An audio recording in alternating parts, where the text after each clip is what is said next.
look at everything around us. Yeah. Even from the universe and the galaxies, even up to like, the smallest cells inside our body, everything has a purpose. Yeah. And it's amazing. So what about the human being? Even in the animal kingdom, in all of these 6 ecosystems that we have, everything has a purpose, in that system. Yeah. If one thing was not there, the system would not exist. Yeah. So what's our role in all of this? Yeah. So how would you find that out? I don't feel like that's something I'll ever know, and for me it's a case of I don't mind not knowing, and I feel like if someone has an answer, like for you it's Allah, isn't it? We say Allah. Yeah, Allah, sorry. But when we say Allah, we're referring to the cause of all of this. Yeah. So for you, that's like the answer that makes sense to you. And in my eyes, it's like, if that is the case, then I'm glad that I've had the chance to live, and I'm glad that the world exists for me to have that chance. But our belief is not just based on blind belief. Oh no, I know. What we're told in the Quran, when you read it, when you read it, I'm not saying it's blind belief. Sorry. Yeah, no, and that's fine. It's probably a misunderstanding. But anyway, in the Quran, many things you will read, it asks you to think. Asks you to think about where this universe came from. So if you know that this universe, and do you follow? Do you believe anything about science and stuff like that, or no? I accept what's been said, but I don't really get into it because it's not something similar to like religion. I don't understand it enough that I want to get into it. Well, what the human beings with the technology have discovered is that everything started at a starting point. They call it the Big Bang. Yeah. Have you heard of it? I'm aware of the Big Bang, and I'm aware that no one knows what caused it exactly. So what they've said is that because they look all around us and the universe is expanding, therefore it must have had a beginning. I think about a few years ago, maybe 20, 30 years ago, they picked up the radiation as a leftover from the Big Bang. Yeah, background radiation. That's right. So you know a bit about it then? I just know what I've picked up on TV. Yeah, that's where I have from as well. It's like Hawking radiation, isn't it? That's right. So this radiation and other evidences, they said that look, the universe had a starting point. And they observe other galaxies that are being coming into existence. Where there's like small explosions and there's black holes and all of this. So if the universe had a beginning, all right. Then my question is, what caused that beginning? What caused that beginning? Because if you look at like our logic and reason, has anything ever I understand what you mean. From an explosion, you get all this system and design. I completely understand what you mean in that sense. Like I get that it makes more sense than because there's no actual like science hasn't got answers. And in science we believe that you can't get something from nothing. So there had to be something. Right? No, I completely get it. But then where did that something come from? So all this universe, the universe doesn't contain any intelligence other than us. That's all right? we know of. That we know of. So, but the design and system and order, the integral design points to intelligence. I get you. So if it points to intelligence, then there must be an intelligent being that caused all of this. No, I get what you mean, and like what's your thought about that? I understand why people think that. For me, I personally don't. I don't really have a belief either way. It's like for me, it's a case of I'm never going to know. At least in my lifetime. If it turns out after life there is more, and I do find out then I'll know at that point. But while I'm alive, I don't believe. At least I'm not aware that I don't know it yet. I won't take too much of your time. Just one more example of you here. Like for example, this building in front of us, we know there's an architect and a builder behind it. But we don't see the architect or builder. We know of an architect because of the design. Right? And the systems that are in place and the builder that built it. Right? So if you use the same common sense and reason and logic, look at all of the things in this universe and on this earth and even within ourselves, it points to design, and even our DNA contains information. You know, so could information come up from an explosion? You know, do you understand? Yeah, that's right. I understand. You know, so what I would say to you, my friend, is what's your name, by the way? Sabrina. Savina. My name's Yaku, by the way. Nice to meet you. So what I would say to you is, look, if you say that when you go home, you say, look, if there is a creator out there, then guide me to the path that leads to you, and show me that you exist. Guide my heart. That's what I would say. For you to make that kind of like a supplication. And say, look, if you are there and there is an afterlife, then I'm sincere in finding it. Just show me. So like with regards to that, the reason I don't really have a belief towards any particular religion, like you hear a lot, and I'm not going to say Islam in particular because I don't see it often, but I see a lot with Christianity. And I've got friends who are Christians, so I don't want to. I'm not saying specific people, but I've seen online you'll have Christians that will say awful things about people who believe in different religions, and vice versa. And it happens with pretty much every religion, and it's horrible. And they're like saying, well, my idea of what's out there is the one that's right, and yours is wrong.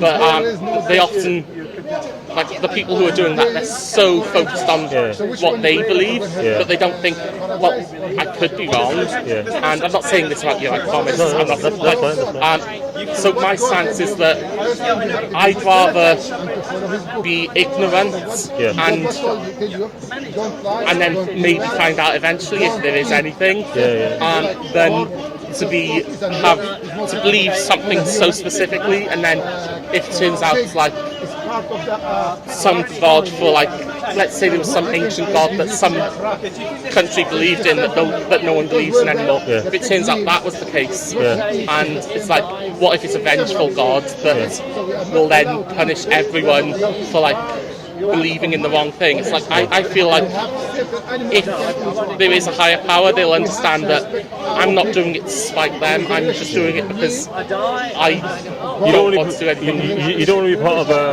a cult or a religion. I'm not saying that religion's a cult, I promise. Okay. I like, for me, I see religions as more of a community thing, because that's how it always was. The church I went to, it was more, I believed as a child because that's what I've been told, but it was more like a community thing. And I think that the community aspect of religions is what I see as the best part, because it can give people hope. It can help people, like, even if there isn't anything, and I'm not saying there definitely isn't because I've got no reason to believe that, but even if there isn't anything out there, just having that belief in any kind of deity can be enough to help someone get through bad times. They could really hurt themselves, but the belief they have could get them through it. And I think that's the important part. That's true. That's very true. Respecting that everyone has what's important to them, I think that's the best way. And I only came over to say that I hope things are okay, because I know people have been awful. I appreciate your time and talking to us, but what I would say to you sincerely, look, we believe that after this life there is a next life, and there's a day called Judgment Day. Right? So all of this, we have been given the gift of free will. All right? Unfortunately, today, many people use that free will to do bad things, but they also use the free will to do good. You know? So on that day, people that do good, they will be rewarded with good, and people that do bad, they will be questioned about what they did and why they did it. You know? And this has been like good and bad throughout whole history. Because the human nature and the human free will, people have done bad. You know? So what I would say to you, my sister Sabina, is if you go away and just think about and contemplate, look, the universe could not come out of nowhere. There has to be something. Yeah. All right. Now, I'm not saying like this or that or the other. No, But what I say, look, it makes more sense that it's something than nothing. Yeah. You know. Oh no, I understand. So if that's something you're more inclined towards. Yeah. Are you? I don't really think I know, and Well, if you have to choose between the two, would it make sense that something will come from nothing? Oh no, I don't think so. Yeah. So it makes sense that there has to be something, right? Like what as I said, I don't really have a belief either way. What I've read before is that, for all we know, there could have been something beforehand that led into the Big Bang. We've just got no way of knowing. It could have been some kind of God. It could have been a whole nother universe. And we can guess at that thing. But I'm saying that just the belief that there being something. Oh yeah. It can't be nothing. Yeah. Oh, there wouldn't have been nothing. I don't believe there was ever nothing. Well, that's a stepping point, isn't it? Yeah. So we both agree upon that one thing. Yeah. That there is something. We say like Allah. Yeah. Or God. Yeah. And you say, look, I don't believe there's nothing, but there had to be something. I don't know if it's God or something. Oh no, yeah, I understand. Yeah. So we're on the same page. Oh yeah. So what we're saying is like, what I was saying is like, because you've got like your answer for what you think it was, I don't accept that answer personally, but I don't. We respect that. Yeah, but my stance is that if it turns out that your answer is correct, then there's nothing wrong with me having been wrong. And sorry, really finish. I was going to say, there's nothing wrong with that I was wrong, as long as I've been respectful to people is my stance. No, of course. And you've been really respectful as well. Of course. I'd like to say one thing to you. Because the reason why we believe that this book is from the creator, from that something. Yeah. The reason for that is, it's a bit long to get into, but I'll give you something very short, okay? One of these things. Yeah. Which one you got there? You got this one there, Yeah. You got this one here. And there's one more. They associate man with God. So I'm not like There's one more flyer. It's about like science and stuff. Yeah. Let me go to you one thing. Jesus is the Son of God. Oh, I think it's They here. say It's here. Ali No, it's like a small one like this. Oh, okay. Yeah. You got that one already, I think. Yeah. they create mankind. Many stories they make it, which is wrong. You got it, yeah. Ali is the cousin of Muhammad. Hussein. So I won't go through this with you. Just you can have a look at that. Yeah. This is like some prophecies of the Prophet Muhammad. No, I will have This is the miraculous nature of the Quran. Yeah. Very briefly. Yeah. All right. This is some of the scientific discoveries that we only made in the recent times. Yeah. But they all were already in the Quran, revealed 1400 years ago. You know, some of the ones, like for example, it says here the Big Bang, 1954. All right. Now, if I was to show you this, look, the Big Bang. The Quran says, "Do not the disbelievers realize that the universe and the earth were once one mass, then we split them apart." You know, and we are certainly expanding the universe. So this was revealed in 610 to the Prophet Muhammad. Yeah. Now, if I was to ask you, could anybody have known that 1,500 years ago? I mean, there's a possibility. I'm not going to say it's a very high possibility. We never had telescopes. It's very unlikely. Yeah. But I mean, if he was to have that, knowledge, oh yeah, who could have gave it to him? I don't know. The one that made it. Yeah. It could just be that he happens to be very smart. It could be that he was given knowledge. My stance is, I don't know. You can have a neutral stance. That's fine. I'm just. Oh no. I'm just having a dialogue with you. I don't I'm mind. not trying to argue. Sorry. So look, I mean, this is just a few things. I can't fit much on a fly like this. No, I understand. But I mean, like, there's a question here. Says, when does it start being a coincidence? Yeah. You know, so at what point does it start being a coincidence? Because there were philosophers and scientists in the past, but they got many things wrong. Yeah. But when you got something mentioned like this, that okay, tick, we just found out today, and they're all correct. Yeah. All right. Then when does it stop being like, okay, that can't be coincidence? You know, there's going to be a point where it stops being. And there's also a lot of scientists that do have faiths, Of course there is. and that's what encourages them. Like a lot of the earlier scientists, the reason they discovered what they discovered was often because they were trying to get closer to what they believed in. That's right, yeah. And get a closer understanding. And even now, there's a group of scientists called. They had a group called the Descent of Darwinism. Yeah. And what that is there are more than 1,000 very highly, ranked scientists in the world. They are leaving the atheism and the belief of Darwinism, Yeah. and adopting the belief of that there's a creator, because of the discoveries that they've made. Yeah. You know. But anyway, Safina, I'd like to leave you with these things. Yeah. And what I will say to you is, make that supplication on the way home, wherever you're going. And say, look, if you're there, the one who made all of this, the cause of all of this, then show me and guide me to the right way. Yeah. Yeah. Does that make sense? For me, I like to learn. I like to learn the history of things like religions because it interests me in what it is that people believe. I'd rather, it's interesting, yeah. Yeah. It's very interesting. And I don't know a huge amount about Islam, I will be honest. Yeah. All I know is that I've got a colleague who's Muslim. But you have the Quran there as well now. Yeah, and she's the friendliest person I know. That's good. Because that's how it should be. Yeah, all of us. And we work almost all week. Our manager has been off sick, so it's just been the two of us. Okay. And we work so productively together because we know. Without the manager? Because we know our strengths and weaknesses, so we bounce off each other quite well. That's good. And the reason I came over is just because I know that people can be nice, people can be horrible, and it's not related to skin colour, religion, or anything. I respect that. I mean, look, and this is one of the things that Islam does. Yeah. Now, you know about racism and slavery and things like this, right? So one of the first people that became Muslim was a black man called Bilal. He was an Ethiopian, right? Now, the Prophet, peace upon him, gave him a very highly ranked job. Do you know the Kaaba in Mecca, that square box? Yeah. We pray towards it. Yeah. So he made him stand. It's like a pilgrimage people do. Yeah, that's right. But that for us is like a direction. Yeah. So we pray toward that direction. Yeah. Because of unity. It's not like something we're worshipping. No, I understand. So the guy Bilal, he stood on top of the Kaaba. Yeah. You know, and called for prayer. Yeah. You know. So at that time, the Islam gave rights to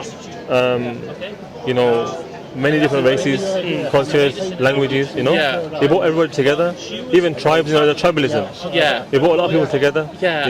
That's what I mean, the community element of religion is one of the most important things. Not looking at the actual religious element, it's just looking at the human element. Yeah. Community is the most important thing. It's wonderful. It's wonderful how it all works. I mean, even if you see any vlogs of people that do when they travel around the countries. Yeah. I'm originally from Pakistan. Yeah. And you'll see that a lot of the Western people and Americans and other people like this that travel to Pakistan, they go, it's the best, most hospitable place that they travel to. Yeah. So which kind of refutes all of the negative press about the place. But yeah, my sister, look, I will say to you. Pray, make a supplication. So look, God, if you're there, guide me to the right way, show me the right place, and then do your part, which is reading, and share that with your friend as well. Yeah. Is a Muslim. What got me into reading about the history of religions was Greek mythology. That was a religion at the time, and it was learning about Romans, wasn't it? Romans. The Romans. Greeks. Yeah, the Greeks first, and then the Romans. Yeah. And it's so fascinating. It's fascinating. Even if you don't believe in the stories that are told, they're different ways of, even if you believe that it's just fiction, and I'm not saying that, I'm just saying there's still good stories, good ways of telling different stories that we've got other ways of telling these days, being kind to one another. There's so many. Every religion pretty much has a story explaining just to be nice to the people around you, and it's just nice to see the comparisons in a way. Yeah. So we have a concept where the Prophet Muhammad peace be upon him, he said, he goes, if you want Allah to show you mercy, then be merciful to the people on the earth. Yeah. So we have to be merciful, incorporates everything, doesn't it? Yeah. Love and kindness and affection and doing good and even the small kindnesses that we take for granted. We should do them as well. Yeah. Even he said even a smile is charity. Imagine walking on the street. Someone's day. Exactly. Yeah. Completely change their day. It's amazing. I've been having a bad day before. I've gone for a cuppa on my way home. I've gone for a hot chocolate, and staff members just put a little heart on the lid because she could see that I was upset, and she's just trying to be friendly. And it makes a big difference, doesn't it? It really, it makes a difference when someone shows that they could be a complete stranger and they're just showing A kindness. little bit of care, a little bit of love. It's nice. Yeah. It's nice. Yeah, definitely. It was lovely to meet you. You too. It was nice to have a friendly conversation. Yeah, thank you, Sabina. And by the way, I shook your hand, but I'm not allowed to shake hands for women. By the way. Sorry. Sorry, no, I was not offended. I'm so sorry. No. I was too busy talking, and Yeah, I'm I so sorry. think you know this already, right? That we're not allowed to shake hands like men and women. Not particularly. That is not something I was aware of. Yeah, so Muslims, men and women, Yeah. we're not allowed to shake hands with the opposite sex. Yeah. It's the reason for that is because duly for respect. Yeah, no, I understand. You know, You've got like respect. a lot of rules about respect. Yeah. So, for example, if I was to say to you, if the Queen was here today, would anybody be allowed to shake a hand? Probably not. No. So we look at every woman like a queen. No, yeah, and I understand. It's respectable. It's respectable. Yeah. And that's one of the things I'm aware. Like some people say, like I've heard people say that it's really horrific. Some of the stuff that women have to dress up as, dress up in for like respect purposes. I understand. It's their choice. It's their choice. Oh yeah, I was gonna say, I understand that it's not usually done out of malice. Yeah. It's often like a cultural thing. It's like a respectful thing, and like you said, like a colleague of mine, she said like about how it's disrespectful for men to see her here, and it's only for her husband and her family, I think she said. Yeah. And so she always wears, I don't know the term for it, she wears something.